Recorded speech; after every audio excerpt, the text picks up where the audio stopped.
Continuemos con la tercera parte de esta tercera semana que corresponde a la arquitectura, iniciando con el prehispánico en Sudán.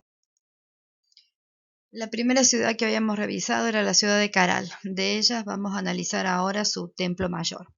El templo mayor de Caral puede empezar a analizarse a partir de este eje principal y ver cómo sobre este eje se ubican la plaza circular rehundida y nace la escalera que lleva hasta una especie de espacio atrio que es el que antecede al espacio más sagrado. Hacia el lateral se ubicaba un espacio donde se mantenía el fuego, posiblemente sagrado en relación a algún tipo de ritual. Como observan en la planta, el templo mayor no es exactamente simétrico, sino que hacia ambos laterales empieza a crear una serie de plataformas que dan esta sensación de escalonado sin ser exactamente igual para ambos lados. Sí vuelve a descender hacia la parte posterior, adaptándose incluso a la topografía del nivel. Esencialmente entonces el templo mayor cuenta con esta plaza exterior singular a la cual se accede bajando y saliendo de ella, subiendo otra vez hacia esta pequeña plataforma y desde allí otra vez van a encontrar la escalera que lleva hasta el espacio principal.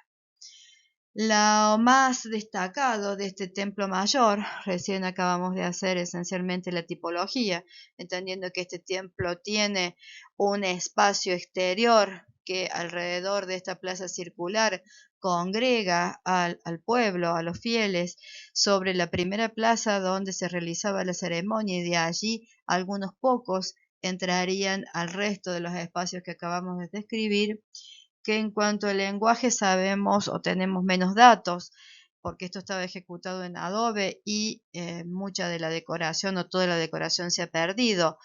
Y también que en la parte de urbanismo que analizamos antes vimos algunos frisos con figuras ejecutadas como en sobrerrelieve de barro que podrían haber también ornamentado este tipo de arquitectura. En cuanto al espacio, como dijimos antes, es evidente que hay un espacio exterior de uso de mucha importancia, manejado siempre a partir de desniveles de terreno, y que el espacio interior es un espacio que tiene dimensiones reducidas en comparación con el resto de la estructura del complejo en su totalidad. Me queda la estructura, y es quizás el elemento más interesante de este conjunto. Como podrán adivinar, esta zona es una zona sísmica. Entonces, ¿qué hacían los carolinos para poder contrarrestar estos esfuerzos sísmicos en edificios de tanto peso, en edificios monolíticos? El sistema constructivo es un sistema a través de terrazas, de escalonado, como están viendo ahí. Y con el tiempo superponían otros, o esta es la forma de construir, terraza tras terraza.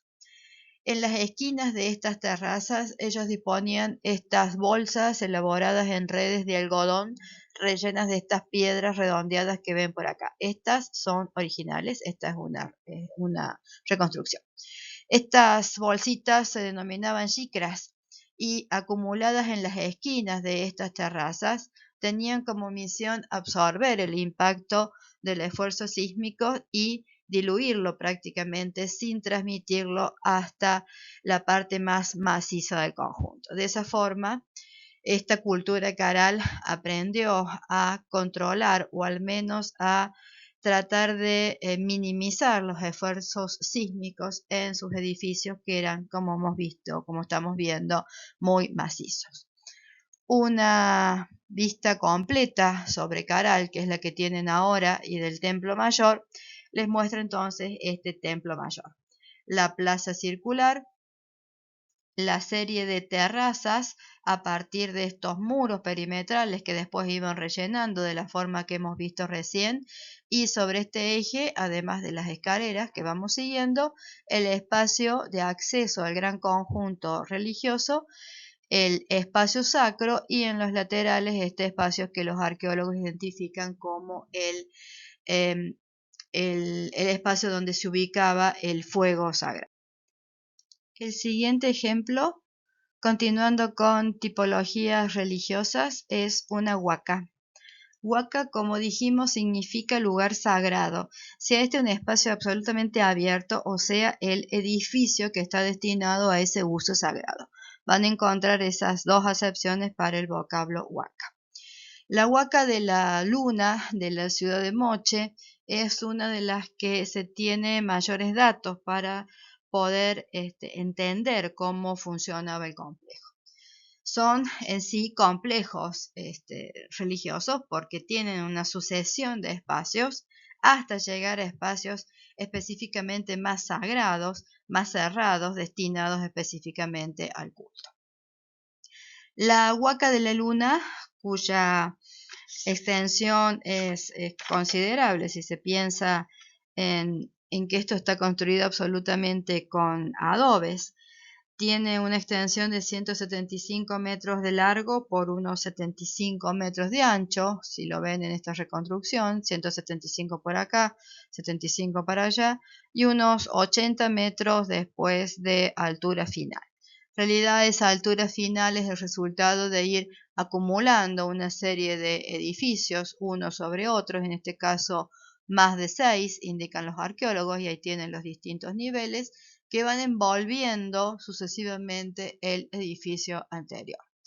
Esta huaca tiene un tiempo de construcción de aproximadamente más de 600 años, en los cuales se van construyendo estos 6 edificios, 6 o 7 edificios superpuestos similares en estructura.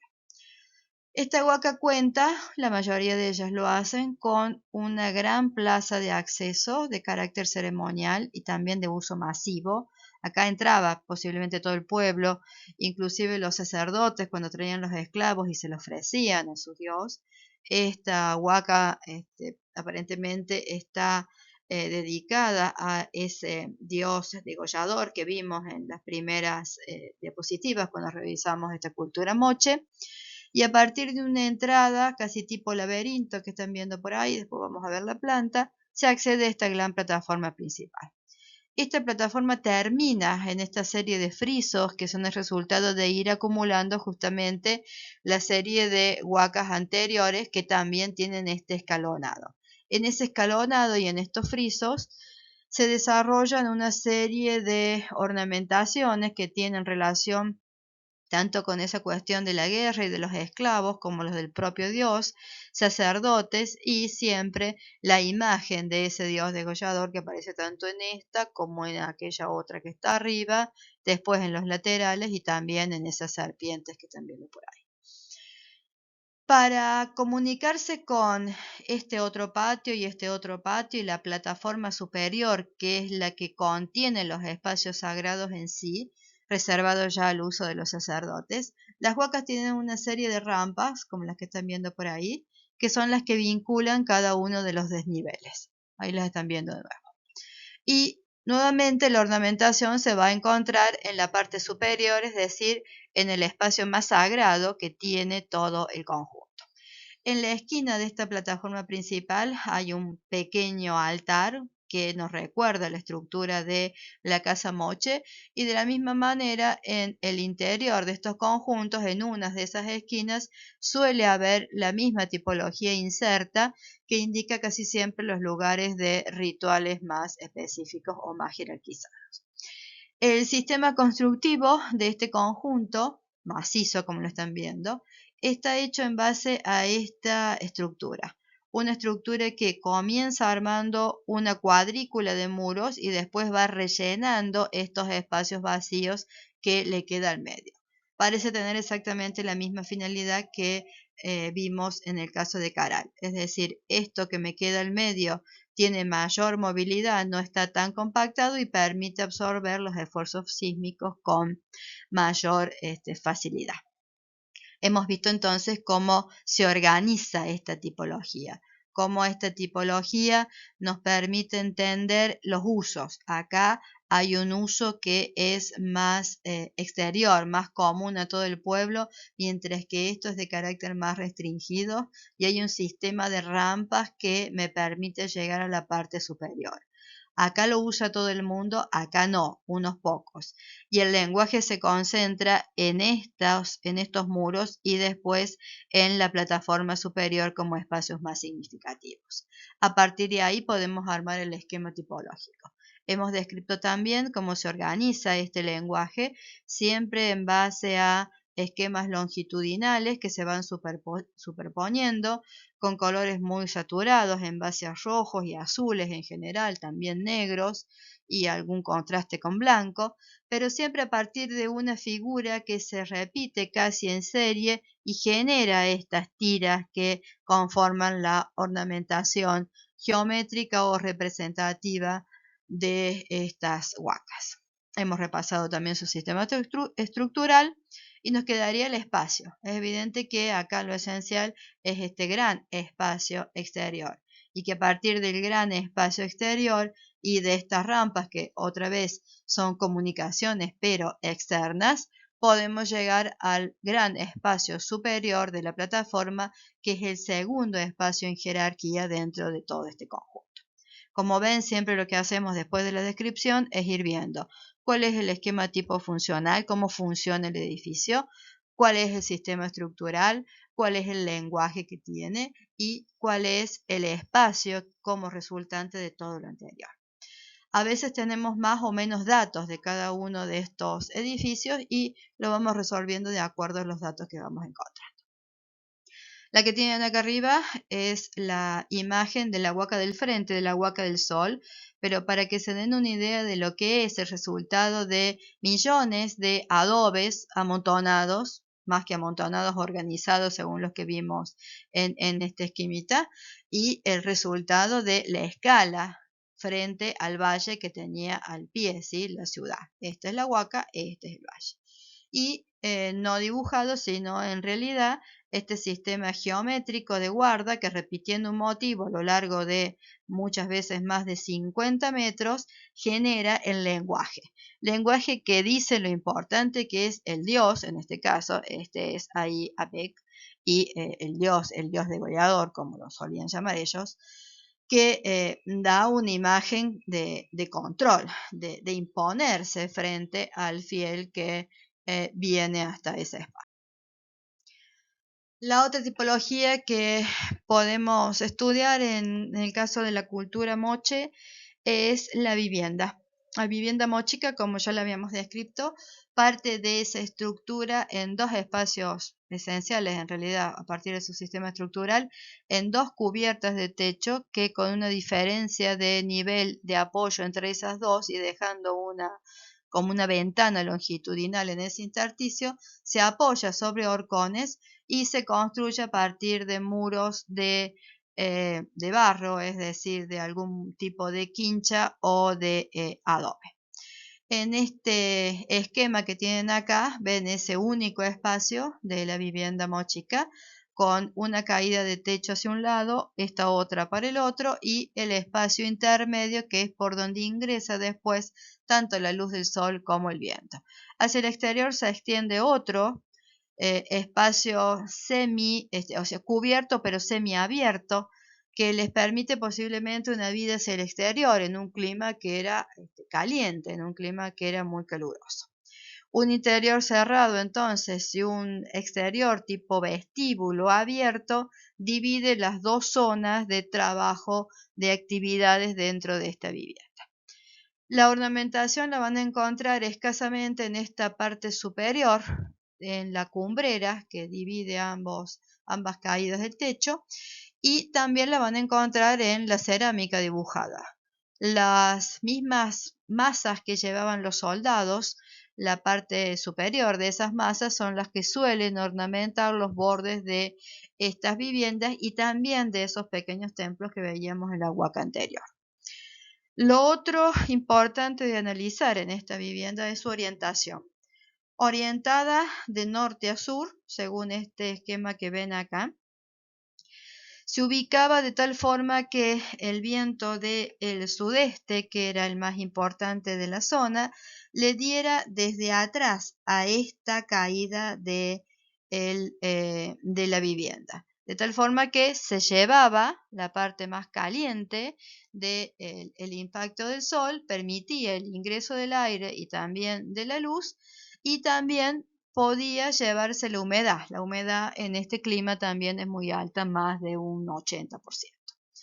Ir encastrando, relacionando estas unidades más un pequeño patio y algún otro pequeño apoyo de trabajo en el exterior, algunos de estos recuerden que eran artesanos, es lo que les da después el tejido de la ciudad moche.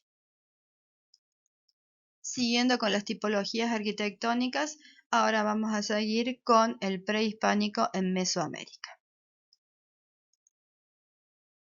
Siguiendo con las tipologías religiosas, vamos a iniciar con los templos pirámides de Mesoamérica, en este caso de la cultura totonaca, en el Tajín, la pirámide de los nichos.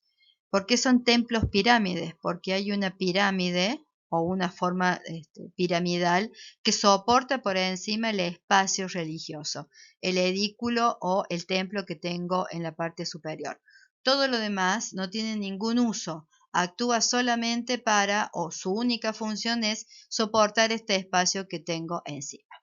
La pirámide de los nichos tiene una base rectangular de aproximadamente unos 36-37 metros de lado y tiene una asociación de 7 taludes. El talud siempre es inclinado y acá no lo advertimos porque la ornamentación de esta pirámide de los nichos es particular.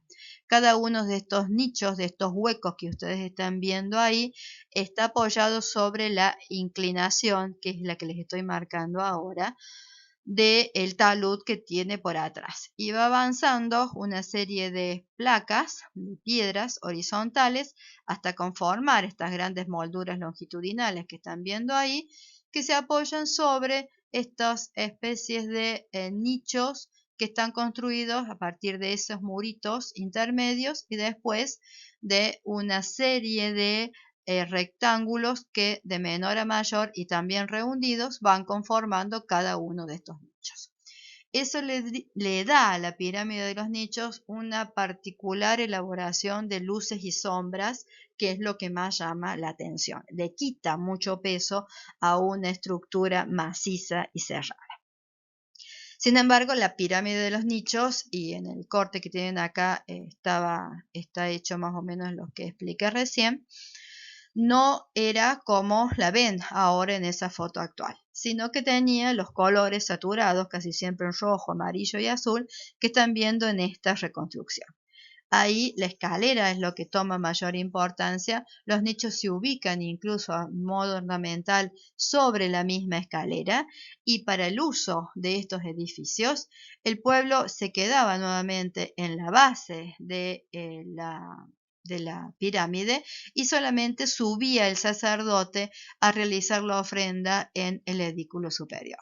Por eso, nuevamente, acá es tan importante el espacio exterior, que en realidad no tiene arquitectura, como este espacio, que es el único espacio arquitectónico con algún fin, en este caso ceremonial, y el elemento que las vincula a ambas, que en este caso también es la escalera. Revisados el sistema tipológico, el sistema estructural, esto siempre es compacto, se construye a través de la acumulación de material para los totonaca piedras. También hemos revisado el lenguaje, que en este caso tiene mucha relación con la estructura, y el espacio, que en el caso de estas pirámides siempre va a ser mucho más importante el espacio exterior, hacia dónde mira la pirámide, cómo se vincula con la plaza que tiene al frente, que el propio espacio interior, que si lo ven en la planta es solamente ese pedacito cubierto con una falsa bóveda maya o similar a esa que ya vamos a analizar. Los arqueólogos les muestran en esta imagen cómo habría sido esa relación espacial exterior entre el templo pirámide, la base pirámide compacta, el templo en sí, la escalera muy empinada para ascender hasta ese edículo y el espacio plaza exterior con algunas plataformas donde posiblemente músicos acompañaran los ritos religiosos. Volvemos a Monte Albán con la cultura zapótica y acá vamos a revisar 3 edificios.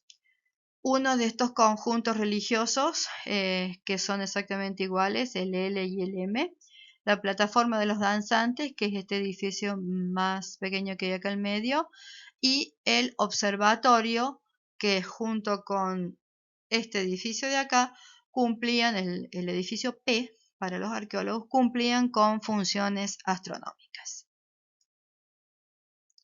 Dentro de Monte Albán, entonces, vamos a revisar 3 edificios. Todos ellos comparten el mismo sistema estructural en base a piedra que tiene dimensiones diversas, desde pequeñas a grandes elementos pétreos, que están encimadas entre ellas, no definiendo un aparejo en realidad, y con un tipo de argamasa interna que tiene algo de cal, pero no demasiado, y que eso ayuda a terminar de completar los intersticios que compondrían la mezcla contemporánea nuestra.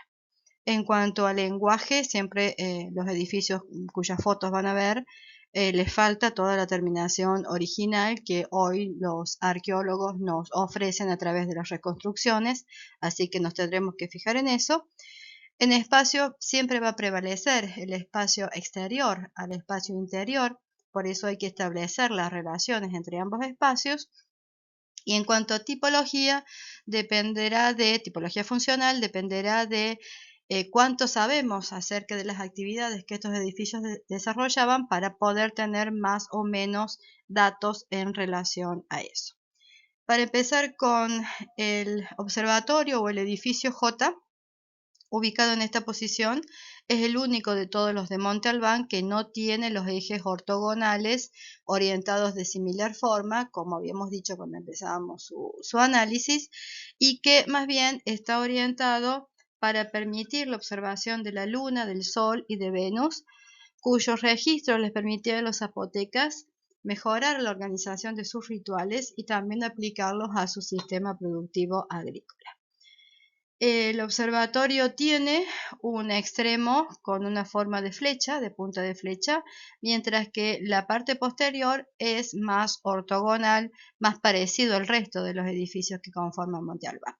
Tiene una escalera para ascender a esta altura de 1, 2, 3 plataformas y un edículo o un pequeño espacio en la parte superior que cuando vean la reestructuración de los arqueólogos, la reconstrucción, van a ver que corresponde a eso que estaba tratando de señalarles en la planta.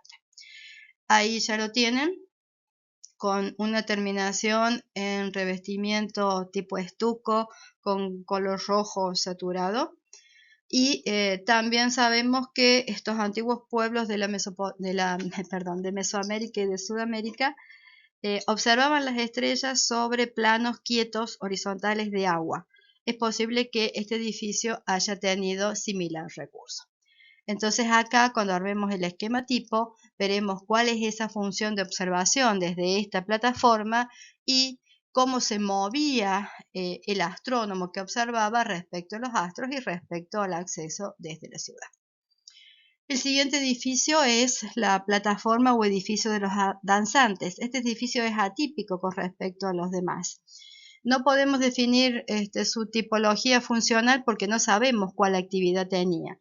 Sí podemos identificar una plataforma que se une a la escalinata principal que accede a este edificio central y que está acompañado por 2 edificios laterales. El sistema estructural es el mismo, lo que varía acá esencialmente es el lenguaje, porque además de los colores que estamos viendo, tiene estas fajas horizontales que están armadas a partir de estas lajas o lápidas, como las llaman los arqueólogos, que tienen dibujos hechos esto es piedra, ¿no? Que tiene dibujos hechos como en incisión directamente, son líneas que inciden sobre la piedra, no tiene demasiado relieve. y que representan a hombres moviéndose que pueden ser danzantes o esclavos. Por eso, este conjunto de los danzantes, o este edificio de los danzantes, es atípico respecto al lenguaje en comparación a los demás. Y el último que vamos a analizar es un edificio religioso. Los dos conjuntos de templos que están sobre la plaza tienen esta relación de espacios. Una plataforma que los separa de la plaza, a la cual hay que ascender y después descender hacia este primer patio, este patio que tiene el edificio, que también tiene en los dos laterales un muro que lo define, bajo, pero que lo define, con una plataforma de ofrendas al centro, y después se ubica el edificio del templo en sí, con ese basamento piramidal y en la parte superior otra vez el edículo. Edículo que, como están viendo, es solamente una sola celda, un solo espacio que está precedido o sostiene como si fuera un pequeño paramento con 4 elementos puntuales. El uso del color es esencial en este caso y es evidente que cuando analicemos tanto el espacio como la tipología funcional, vamos a tener en cuenta el manejo de estos desniveles que separan actividades, pero que van definiendo espacios, afuera y abajo, intermedio y arriba, adentro y cerrado y abierto, subo en un espacio que está abierto pero va moviéndose, es decir, es un espacio que no está quieto, que no está estático, hasta llegar al espacio de ceremonia en sí, al que evidentemente llegaba solamente el sacerdote.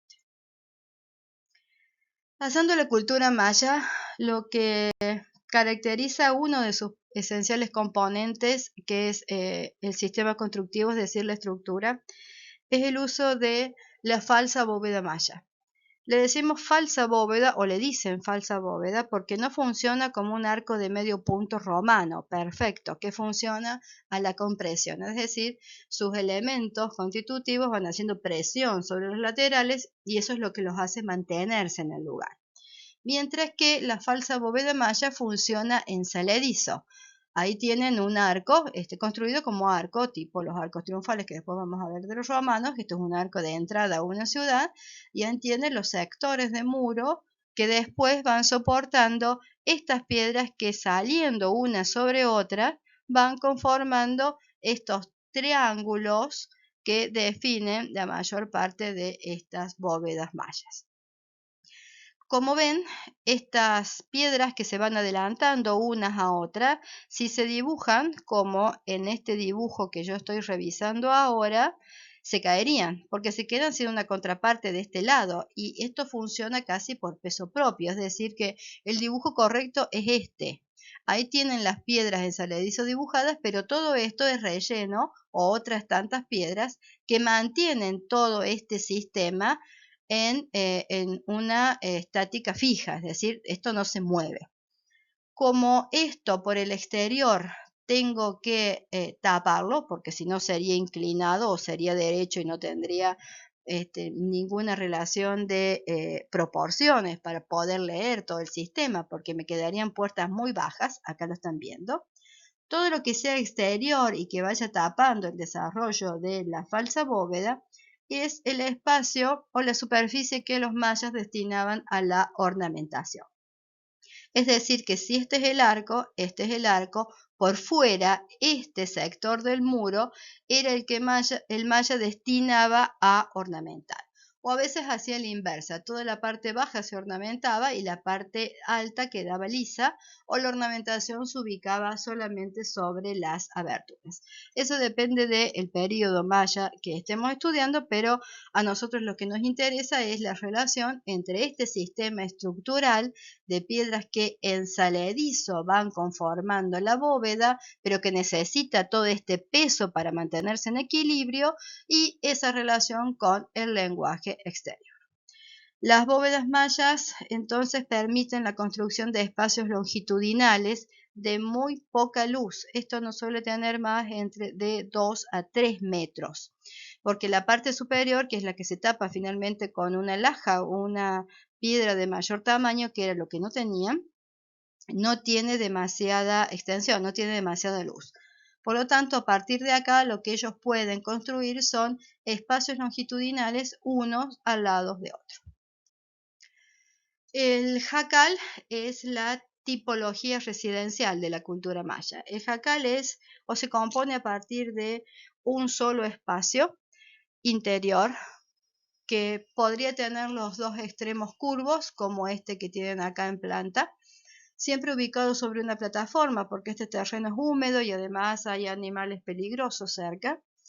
Dos horcones interiores con un sector o un travesaño principal apoyado sobre esos dos horcones constituye la cumbrera del edificio, y a partir de ahí palma o paja colocada sobre la tangente entre esa cumbrera y el borde del edificio constituyen el techo. Todo el edificio se construye a partir de elementos orgánicos, con lo cual los edificios originales han desaparecido, pero como mencionamos, esta civilización sobrevive en los descendientes de los actuales mayas y ellos siguen manteniendo la misma tipología de la vivienda. Por lo tanto, el jacal maya es una tipología actual. Ejecutada en cuanto a sus maderas, a sus paredes, en caña o en bareque, que es barro con caña. Define entonces dos espacios esenciales, uno interior de refugio y otro exterior de cocina probablemente y también de estar, donde la familia transcurría la mayor parte de su vida. ¿Cómo sabemos que estos edificios son así? Porque en muchos de los frisos de los templos encontramos este tipo de vivienda dibujada, esculpida, y tienen exactamente la misma morfología que los sistemas de la vivienda actual. La última tipología maya es una tipología religiosa y la vamos a buscar en esa primera ciudad que vimos, que es Copán, dentro de esta cultura. Y dentro de todas ellas vamos a elegir el templo de la Rosa Lila, porque como es el resultado de unas de estas cubiertas sobre cubiertas, de estas renovaciones, cada esos 52 años que plantea la religión maya y el calendario maya que le sigue, el lenguaje del templo de la Rosa Lila está intacto y los arqueólogos hoy nos ofrecen una reconstrucción de ese templo con lo que los demás templos han perdido, que es su lenguaje. Si partimos de cómo funciona un templo maya, vamos a tener lo mismo. Acá tienen el templo 16 que cubre, en este caso, tres estructuras, que en la planta son esta, esa y esa otra rojita más al fondo. La que nosotros vamos a ver, que es el templo de la Rosa Lila, es este. Ahí, debajo de esta otra reconstrucción, el templo de la Rosa Lila es este rojo, y acá tienen la reconstrucción. El templo en sí tenía un basamento más pequeño de los templos que vamos a ver posteriormente. El templo que los cubre hoy ya sí tiene el basamento completo y el edículo encima. En el caso del templo de la Rosa Lila, el edículo es prácticamente la mayor parte del edificio, mientras que el basamento está más reducido. Hay una escalera que lleva el ingreso y el ingreso nos lleva a, fíjense acá, como la bóveda maya condiciona el espacio interior. Una tira cubierta por una bóveda, otra bóveda y otra que los enlaza todos. Se ingresa por acá y hay una suerte como de laberinto para ir entrando a cada una de ellas. Pero siempre el culto se hace en el exterior y es solo el sacerdote que ingresa hasta el espacio interior. El sistema constructivo, como les mencionaba, está hecho en base a esa falsa bóveda maya. Cada uno de estos tres espacios longitudinales está cubierto con esa falsa bóveda y está mejor armado el corte. Ven cómo es el corte del muro exterior completo y cómo ahí se ubica la ornamentación que estamos viendo en la reconstrucción que nos ofrecen los arqueólogos. El basamento, que en este caso es menor porque es el templo inicial, el primero de todos, y sobre el centro se va a empezar a ubicar la segunda etapa del templo o los pisos superiores, que en realidad, como ven, no son accesibles, sino que son los que le dan a altura y a escala al templo. Esto después se va a transformar en otro tipo de muro que va a tener el mismo uso pero con otra resolución morfológica. En cuanto al lenguaje, sí, el lenguaje maya utiliza siempre máscaras como esas que están viendo en los laterales, que hacen alusión a alguno de sus dioses o a algún personaje importante. Máscaras como esta que está en el centro, que parece ser la más importante, que es la máscara de Tlaloc o de Chal, que es el dios de la lluvia. Ahí tienen los ojos y ahí tienen la nariz. Y después una serie de serpientes que se van enroscando sobre los bordes y siempre en los ángulos algunos otros personajes que entre zoomorfos o que representan algún tipo de animal en específico van completando cada una de las esquinas del templo. Es decir, que acá tienen prácticamente todos los elementos para analizar. Nuevamente, los componentes, perdón. Nuevamente, cuando analicemos espacio, la cuestión del espacio exterior como parte del rito es esencial para completar el sistema funcional. Sigamos con la arquitectura, en este caso de la Mesopotamia en Medio Oriente. De la ciudad de Uruk vamos a ver dos templos. Uno de los templos ubicados en el distrito de Eana, el templo que los arqueólogos ubican como templo D, que está en una de estas superposiciones, que consta de una planta longitudinal con tres partes, una que tiene una serie de tres celdas, otro un espacio transversal y otro longitudinal, rodeado a su vez por espacios que se vinculan o entre sí o con el exterior y el interior. Este tipo de estructura espacial y funcional que acabo de describir se repite en ese templo que ustedes ven ahí, en este D, que es el que tienen desarrollado acá abajo, que tiene exactamente lo mismo, y en algunos más de los otros que están superpuestos en esta zona. Estos edificios que comparten esta tipología, por eso responden al mismo tipo, tienen estructuras ejecutadas en diversas formas de adobe, por eso son tan inusuales. Y también tienen exteriores de tipo dentado. Como ven, el muro exterior tiene una serie como de una sierra, pero que son entrantes y salientes que responden a rigidizar más la traba del ladrillo y también a generar juegos de luces y de sombras. En cuanto al espacio, son espacios cerrados, espacios que se van subdividiendo, pero están direccionados siempre hacia algún punto focal en donde se ejecutaba la parte más jerárquica de la ceremonia, presumiblemente en esos sectores de mayores dimensiones, o acá, o ahí, o ahí. En cuanto al edificio que tienen del otro lado, que está en el otro distrito de Uruk, que es Anu, es ya un precedente de los que vamos a estudiar después como Sigurat, es decir, una plataforma sobre la cual se ubica el templo y una ascensión a esa plataforma del templo mediante rampas. Nuevamente, el templo superior tiene un espacio central longitudinal rodeado de celdas o de habitaciones en los laterales y el exterior vuelve a ser un exterior dentado que, si hablamos de morfología o de lenguaje, genera esta serie de rajas longitudinales y verticales que le dan cierto manejo como de masa al muro en vez de ser un muro exactamente liso. Estos basamentos se construían apisonando tierras, no tienen estructuras internas como las que describimos en Mesoamérica o en Sudamérica, por ejemplo. Simplemente se iban acumulando estos adobes y las estructuras finales se hacían con adobe de diversas formas, con un mortero similar al betún o al asfalto que usaríamos ahora. Ahí tienen unas reconstrucciones de arqueólogos de cómo se vería estos templos en forma de T. Ahí lo tienen en la parte superior. La parte central, es decir, el espacio principal, tiene mayor altura y está iluminado, mientras que el resto tiene menor altura y ahí tienen otro. Y se van escalonando también en función de la jerarquía de los espacios interiores.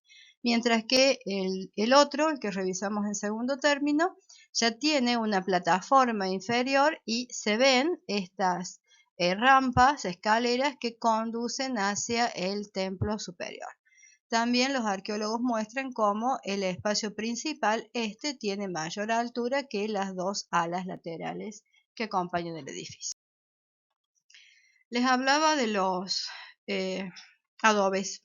Adobes, más tarde ladrillos, que tenían diferentes formas también y también diferentes colores.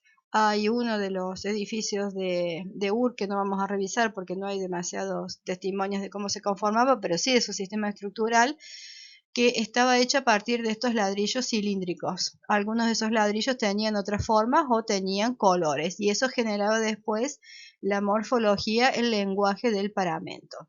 Otro simplemente era la forma de disponer ese ladrillo. Obviamente esto habrá tenido una terminación con color final, pero ya de por sí la ubicación del ladrillo es la que genera estas rajas de sombra y que hacen mover el muro y no ser una sola cosa estática. O si no, finalmente la otra forma era dentro de estos nichos ir ubicando figuras.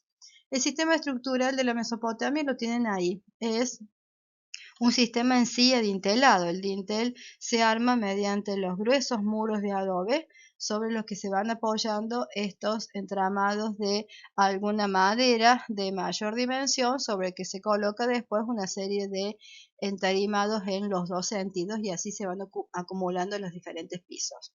La Mesopotamia no contaba con árboles ni de buena madera ni de grandes luces, por lo tanto también las luces internas son reducidas y los pesos que se acumulan también son significativos para que estos sistemas puedan quedar en equilibrio.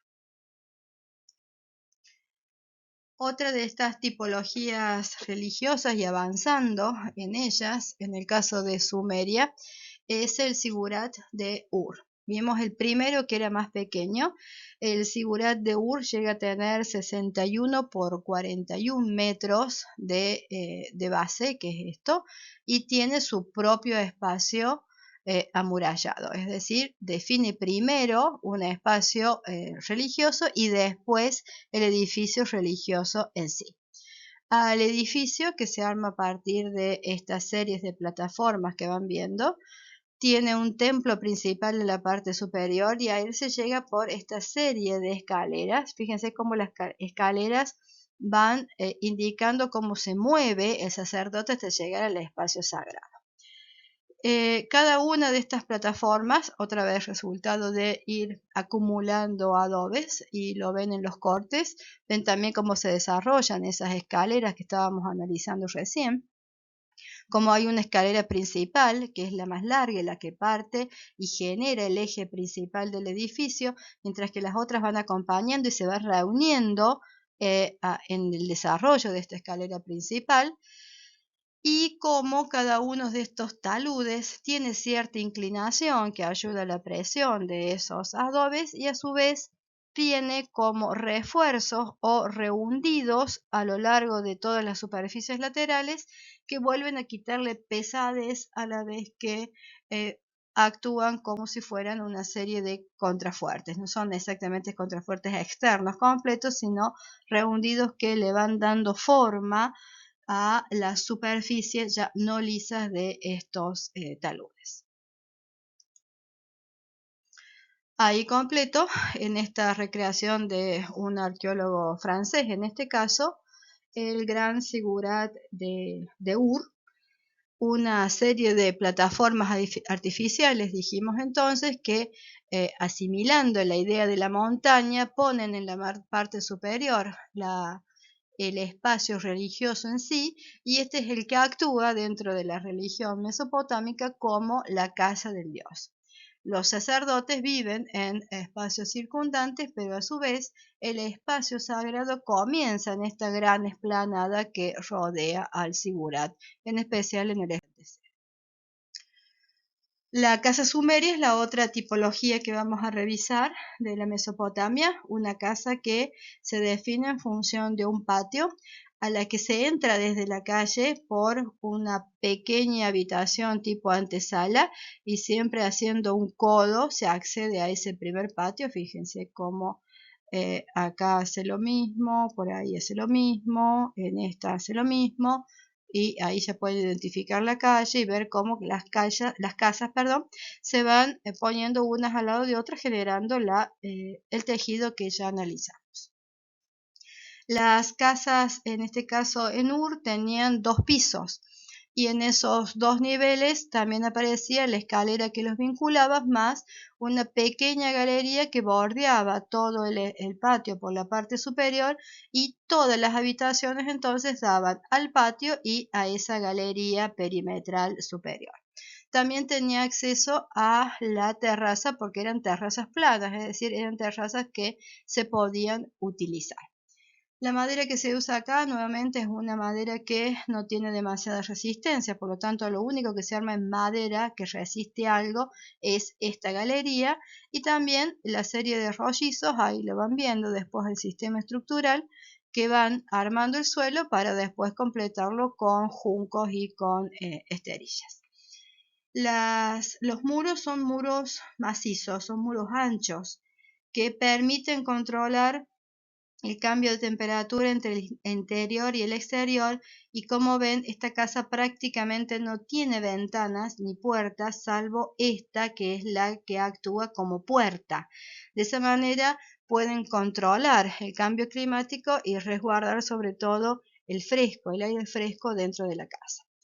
Posiblemente la cocina estuviera organizada cerca o en función del patio en planta baja, mientras que el resto de los espacios actuara como dormitorios o también probablemente como lugares de trabajo.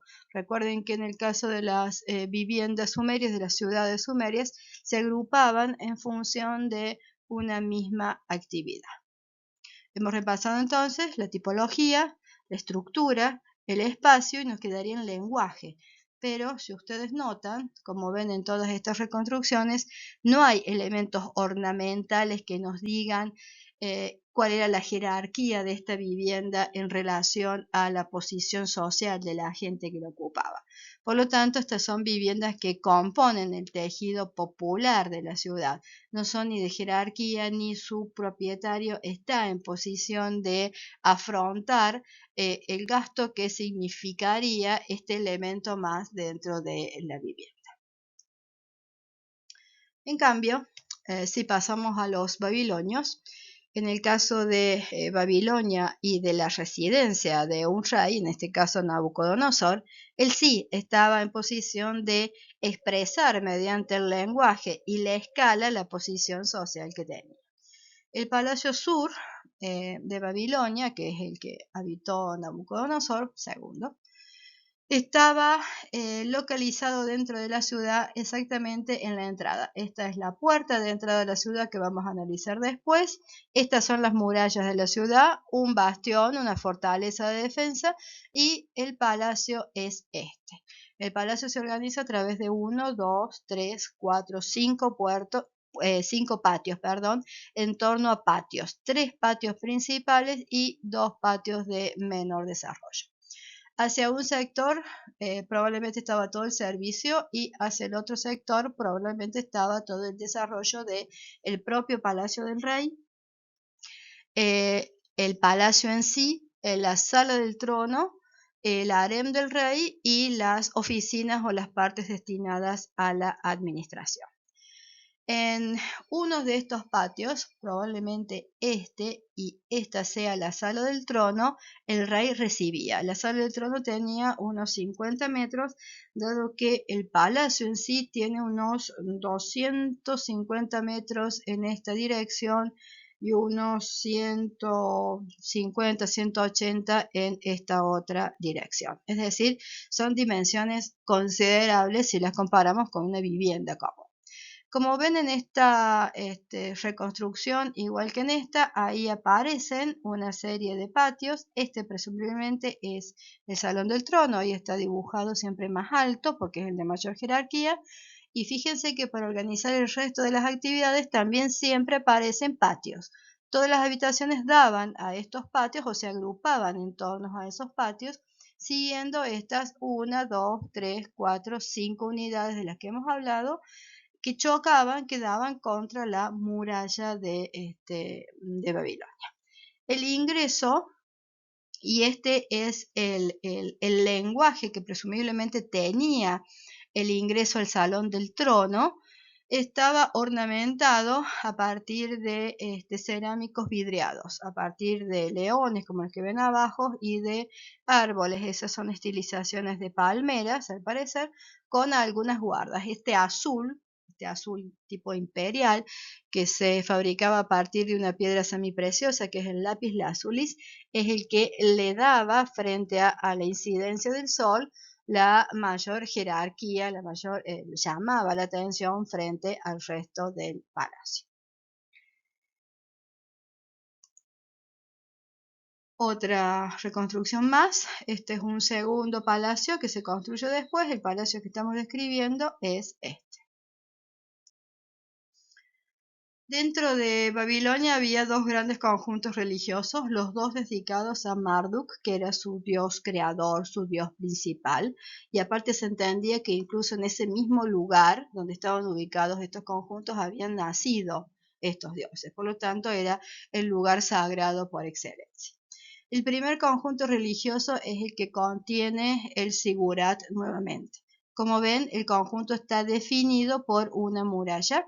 Hay unos sectores que presumiblemente usaban los sacerdotes, que son estos laterales, pero si esta es la vía procesional, que en este caso pasa por allá, el Sigurat mira hacia el lateral que después va a desembocar en el puente que cruza en el río Éufrates. La base del Sigurat es esto que tienen en negro compacto, y lo que tienen dibujado ahí es la T de las escaleras que comienzan a subir al Sigurat. Este Sigurat tiene mayor altura que estos otros que veníamos desarrollando, porque la idea era que fuera el Sigurat más alto. La base de este templo es de 61 metros más o menos por 45, y su altura después va a superar cerca de los 30 metros cuando llegue a este templo que tiene en la parte superior con el mismo tipo de ornamentación que acabo de describir para el palacio. Nuevamente todo esto está ejecutado en ladrillo con ese betún como argamasa, y ven los mismos recursos para resolver los muros que los que describimos para los Sigurats anteriores. Sí, este tiene en particular esas terminaciones en este vidriado ejecutado en ese azul que le daba una relación más de jerarquía, porque este azul se asimilaba al color del cielo. Una de las reconstrucciones de este conjunto, la vía procesional venía por acá, el Sigurat mira hacia esta otra que cruza el río va por ahí y se dirige hacia la otra parte de la ciudad. El otro conjunto religioso que vamos a ver ahora está ubicado acá, y el palacio que acabamos de describir está ubicado siguiendo esta calle para afuera. Esta es la vía procesional, que es la más importante de la ciudad. Hay estos espacios destinados probablemente a los sacerdotes, mientras que el edificio que estamos analizando es este y mira su escalera hacia esta otra vía. Desde otro ángulo, el mismo edificio. Este ya no tiene color como los anteriores, pero sí les muestra la relación primero con el río, con esa vía procesional ahí dibujada más ancha, el conjunto de residencia probable de los sacerdotes. Por allá estaría el palacio de Nabucodonosor que vimos recién, y acá el otro conjunto que vamos a ver ahora. El ingreso, la escalera principal, y en esta se puede seguir mejor esa ascensión por las escaleras que van subiendo hacia la parte superior del conjunto. El que está al lado es otro templo dedicado a Marduk y a su esposa, en este caso, la pareja de dioses principales de esta cultura, y se conforma este conjunto a partir de tres grandes unidades: dos patios, que son estos dos, con sus respectivas puertas, más otro edificio en sí, que es el edificio principal, que tiene el altar o el espacio sagrado dedicado al dios central sobre este lateral y el de su esposa sobre el frente, y 2 accesos más. Este espacio, este edificio que están viendo reestructurado en la parte de abajo, vuelve a estar trabajado en los laterales con muros que se van escalonando, pero que también tienen esas entrantes y salientes tipo dientes que hemos visto como característico en esta cultura, ejecutado también todos en adobe, y que a través de estos 2 patios era por donde se recibía al fiel, a los peregrinos, más fieles que peregrinos, y los sacerdotes los atendían. Siempre hay dibujado alrededor una serie de edificios que acompañan este complejo principal. Ahí al frente están viendo ya el edificio de la Sigurat. Entonces, otra vez, patios y habitaciones laterales son los que conforman, siguiendo el modelo de la tipología de la casa, por ejemplo, que vimos antes, pero esta vez ejecutada en otras dimensiones, en otros materiales y con otras terminaciones, uno de los conjuntos religiosos más importantes de esta ciudad. Y la última para esta ciudad es la puerta de ingreso, como puerta que marca la entrada a este campo de poder que es la ciudad de Babilonia. Una ciudad construida y reconstruida muchas veces, lo que marca la singularidad o de su ubicación estratégica, pero también de la condición de manejo de poder que tenía, por lo cual todas estas culturas querían manejar a Babilonia.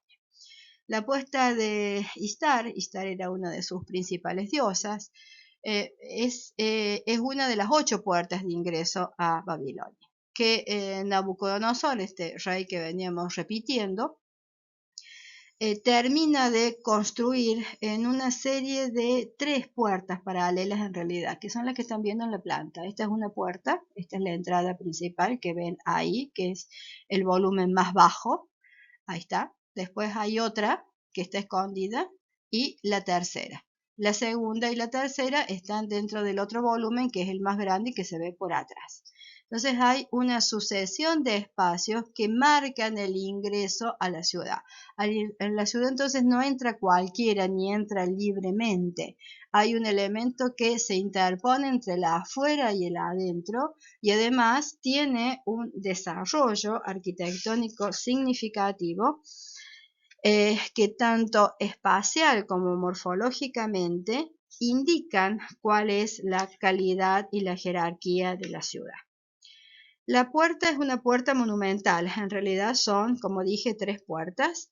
Están trabajadas a partir también de ladrillos, pero terminada con ladrillos esmaltados o nuevamente con ese azul del lapislazulis, que además va integrando una serie de leones, toros y otra serie de animales mitológicos, que además incorpora el arco. Como ven, todo el ingreso a esta serie de 3 puertas que acabo de describir están resueltas a partir de arcos de medio punto y que tiene aproximadamente unos 10 metros de alto por unos 14 metros de ancho en total, y después se engarza el resto de la muralla de la ciudad y es la que inicia esa vía procesional que vimos antes en relación a el palacio y a los templos. Una muestra de esos ladrillos cerámicos, de ladrillos terminados en lapislazulis y después vidriados, que son los que le han permitido sobrevivir a lo largo del tiempo, en una de las figuras que ornamentan sobre un fondo azul liso de lapislazulis la puerta de Ishtar en Babilonia. Y pasando a los persas, la última de las culturas que estamos revisando esta vez, uno de los edificios que Darío manda a construir para que el resto de las naciones que había conquistado entendieran el poder que residía en este rey persa es la Apadana de Persépolis. La Apadana es solamente un salón de audiencias, un salón de audiencias que medía 100 por 100 metros de largo, es decir, tiene exactamente una cuadra completa de dimensión. La padana se abre sobre 3 frentes. Se abre quiere decir que el muro retrocede y deja el sistema estructural a la vista, que está ejecutado a partir de columnas. Esto tiene más de 75 columnas con un sistema horizontal tipo dintelado, es todo ejecutado en madera. Acá la madera ya sí tiene mayor calidad para poder resolver un tipo de estructuras de mayores luces, aunque como ven, la luz tampoco es demasiada, porque el sistema dintelado permite solamente este tipo de estructuras en esta época, pero sí asimila ya este tipo de gran salón a lo que los egipcios después van a denominar sala hipóstila, es decir, hipóstila con H, una sala que está resuelta solamente a partir de columnas. La Padana de Darío tiene 4 bastiones o 4 salas cuadradas en las esquinas, que junto con este lateral superior son las que contienen las oficinas de trabajo administrativo del rey, más otras 2 más que ya vimos cuando desarrollamos Persépolis. En el caso del espacio, es un espacio que se abre primero hacia el exterior con estas 3 grandes terrazas a las que se accede mediante escaleras que vayan viendo en la planta son dobles, es decir, que uno ingresa hasta acá, gira y vuelve a subir hasta la que sigue. Con lo cual el que visita tiene un gran desplazamiento antes de llegar al espacio de la terraza y después al espacio de recepción del rey, que presumiblemente se ubicaría sobre ese sector, y que entonces, dada la altura que tiene esto, estas columnas tienen más de 20 metros, con unos 2 o 3 metros más de desarrollo de estructura superior, daban una escala importante al espacio que representaba el poder real. A su vez, estas escaleras, como están viendo en esta reestructuración de acá abajo, en esta reconstrucción, van relatando todas las naciones que Darío ha conquistado y que le vienen a rendir tributo y a traer además ofrendas y regalos. Y esta era entonces la escalera por la cual ascendían estos representantes, estos dignatarios, hasta ser recibidos por el rey. En particular, hemos visto en este caso cómo podemos trabajar las actividades de exterior e interior, la escala, cómo trabaja en función de la recepción del rey a su súbdito. También hemos revisado algo de lo que es el lenguaje, hemos visto el sistema estructural y el espacio. Quedaría por revisar algo que relaciona la estructura y el lenguaje, que son el sistema constructivo, el soporte principal. Estas grandes columnas son muy esbeltas para los usos de la época y además terminan siempre en un capitel que tiene cabezas de toro para ambos lados. Lo importante de esta doble cabeza es que la cabeza de la viga o la viga pasa en medio de ellas, es decir, se encaja. Tiene una función estructural, además de morfológica.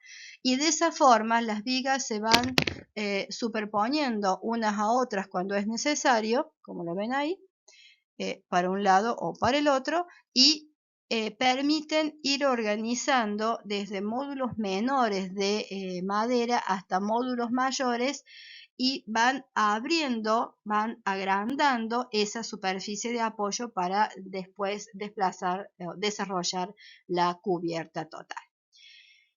No se quedaba acá solamente el desarrollo de este poder de Darío y de sus sucesores.